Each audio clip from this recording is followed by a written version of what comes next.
Hello and welcome to Project Cars. It's finally been released. There were many delays. It was supposed to be released last year, but it's finally here. And I've been lacking some continuity on my channel for quite a while. There's not been any consistency. So I thought, I'd do a career mode with Project Cars because it's a good-looking game, let's be honest. And after driving it, it's actually an alright game. It's not a simulation, but it's not an arcade game. It's one of those in between. It slightly tends towards sim than arcade, but it's not a full-on sim, but it's great fun. So, going through the career creation mode, we have a choice of many series to go for, and I am thinking of doing Formula C. Mainly because it's not super slow cars, it's not the fastest cars, it's nice in the middle, and open wheelers are just where my heart lies, so I thought we should go there. And we have a choice of two teams, either Valor Racing or SBV, either a New Zealand team or a Great British team. I shall go with Valor Racing. Welcome to Formula C Open Wheel Formula Racing. You'll start out in one of several regional series and race to earn yourself a seat in the Formula C Euro Championship. Each round features a sprint race and a main race. Points are scored by the top 10 finishers. Bonus points are awarded for fastest qualifying time and fastest race lap time. The pit lane is open for repairs and tire changes, but no refueling is allowed during qualifying or races. Alright, time to get in your car and hit the track.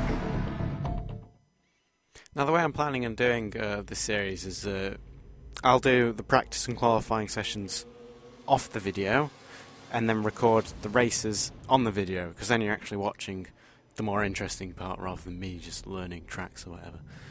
And the screen is something that many racing games are starting to involve, like a social media side of it. I know Grid Autosport had a social media side to it, and this is just something that's creeping up into all racing games these days. And I like it because it's sort of realistic. It's adding to the immersion, which is something Project Cars does very well, adding to the immersion, which we shall see later. So we shall go onto the calendar, and then we'll choose what series we'll go to. So we can either go to the Formula C British Series, Asia Pacific Formula C Trophy, or the Formula C US Series. Now I'm going to go for the British Formula C Series because it's the tracks that I'll know a bit better. The apparent scale I'll leave on 80. I've not done a lot of driving with the AI, but 80 is the default, and from what some people say, it's alright, so I'll leave it on that for now. We shall have the session length at 50% for practice, so I've got 15 minutes, that's plenty of time. And so I'll see you for the race. So here we are at the race, and qualifying, well, I did practice first. I was, I think, 4 seconds faster than the AI, so I ramped up the difficulty to 95, then I did qualifying 1, was still 2 seconds faster, I think, so I put it up to 100, and I didn't even bother doing qualifying 2 because, well, I didn't need to. Which is a bit of a shame that they're not competent enough. But, oh well, we are at the race. At the moment it's a 5-lap race. I can actually change that. I think I'd have to exit and re-enter to change that, but I think 5 laps is fine. It's cloudy, and we are getting ready on the grid. It's the first race of your career. Enjoy the ride and bring it home.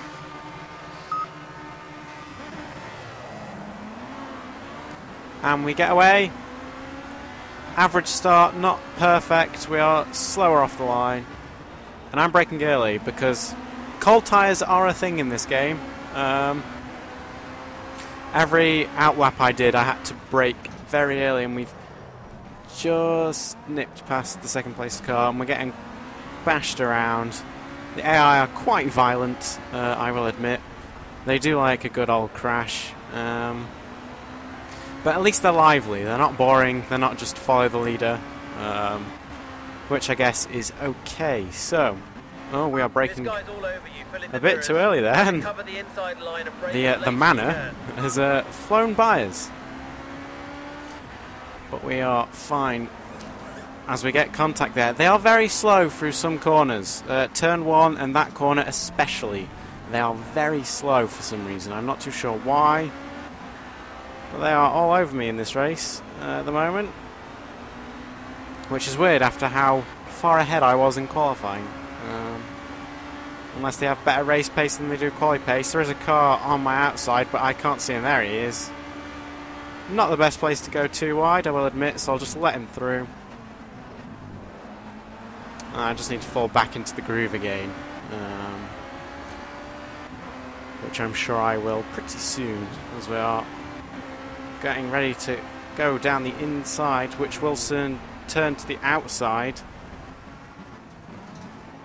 But no, we can't hold that. Not on the outside, no chance.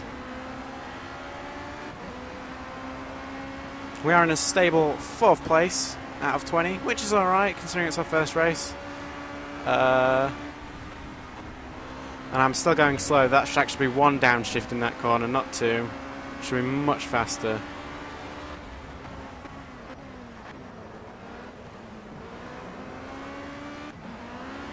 But this gives me a good chance to talk about the game, as there is a cone in the middle of the circuit, thankfully not on the racing line for anybody to hit, although someone will find a way to hit it.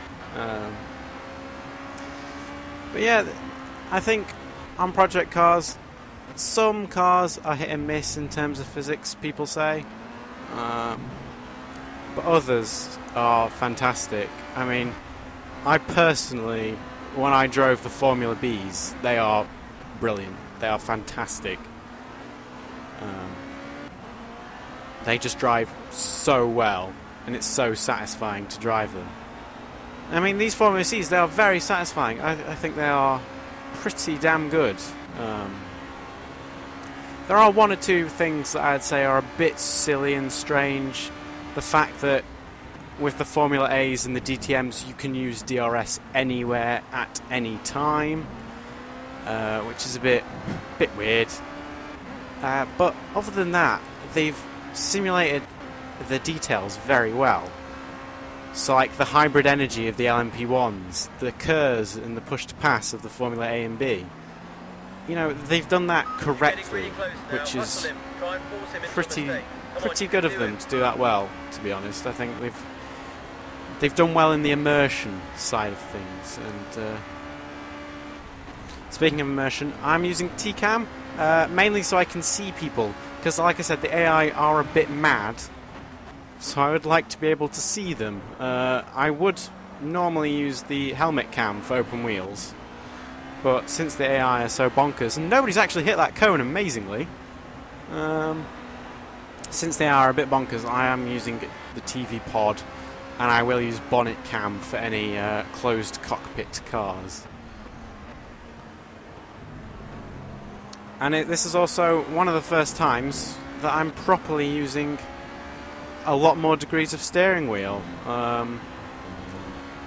When I booted up the game, it automatically defaulted to the full 900 degrees, and I've just used that ever since for it, and it works fine. I mean, I'm still used to using my default lock, which is about, I think, 257 exactly, which gives me about, well, a bit more than 90 degrees each way when I actually use the wheel, which doesn't sound like it's right, but that's what it gives me. And I do keep stopping myself from turning more than that, but I keep remembering I can turn more than that. And we're in a bit of a stalemate situation here. We're not really closing. I mean, we are closing a bit. I'm taking an awful line through that corner, and we've braked very late there. And we're about to start the 4th lap, so we need to get pushing. They are closing up ahead. 2nd place is falling a bit back into 3rd. So this could give us a great opportunity as we set the fastest lap. So we are closing, surely. And as you can see, they are very slow into turn 1. I could have done that faster, but I did not want to drive into the back of them. And do we go up the inside? No. We'd rather keep it safe, keep it clean, and take 3rd place, although he is right on the back. And the cone is still there. I am amazed. And our race engineer giving us not very useful advice. if you can pull a trick on him and slow down in the middle of the last corner and try and punch away onto the straight and break the slipstream. Okay, so now he's giving us contradictory advice, telling us to get in the slipstream of the guy ahead, but also at the same time block the guy behind. Although we are going to get in before the last corner, not quite. I am quite a bit taking it easy on the braking, because the AI might turn in on me, and I do not want them to turn in on me. I'm just taking it a bit safe for now, as I hit top speed in this slipstream. Oh, and we lose the rear. I took that corner slower than normal, and that's really put me off. I braked early, so I wouldn't run into the back of them, and I somehow lost the rear, which is interesting. So we've lost the podium position, but no worries, it is the first race of the season, and I can't get that corner smooth.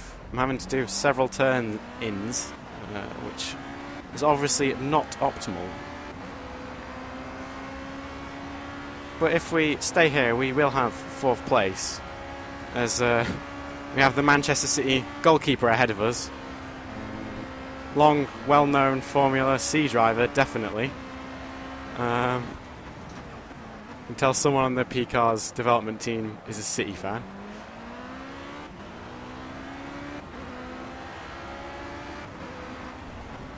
But we will leave this race, I think, still with the fastest lap. It hasn't said that anyone's beat it or anyone's set a new one, so I presume we still have it. Which is probably the most important news from this, to be honest. I'm still getting used to the AI, still getting used to the car, still getting used to the track, and just still getting used to this whole game. I was meaning to record some on release day. However, for some reason, Shadowplay refused to cooperate. It just would not record. And I have the weirdest solution in the world to fix it. I have to set my desktop resolution down, and then it lets me record even though the game is still in the 1080p, which makes no sense whatsoever, but it works, so I'm not complaining. So if you have that issue of Shadowplay not recording, just mess around with your display resolution and it might fix the issue. It did for me. That was a bit better through that corner. Snetterton is a difficult track with these corners, long corners, into very tight corners, which lends to you losing the rear like I did earlier. As we go across the line, 4th place is not bad for our first race. We did start on pole, so we did mess up in reality, but we were tentative in the first corner. But not too bad, not too bad. I'm quite happy with that. So we shall continue to race 2. Here you can see the race results. The drivers are listed in order of their finished positions, along with the points that each driver earned. If the series assigns team points, then you will also see the team points on this screen. So we are, of course, in 4th place with 13 points. This is a F1-esque point system, although I'm trying to think now. Do you get 13 for 4th place, or is it 12? I can't remember.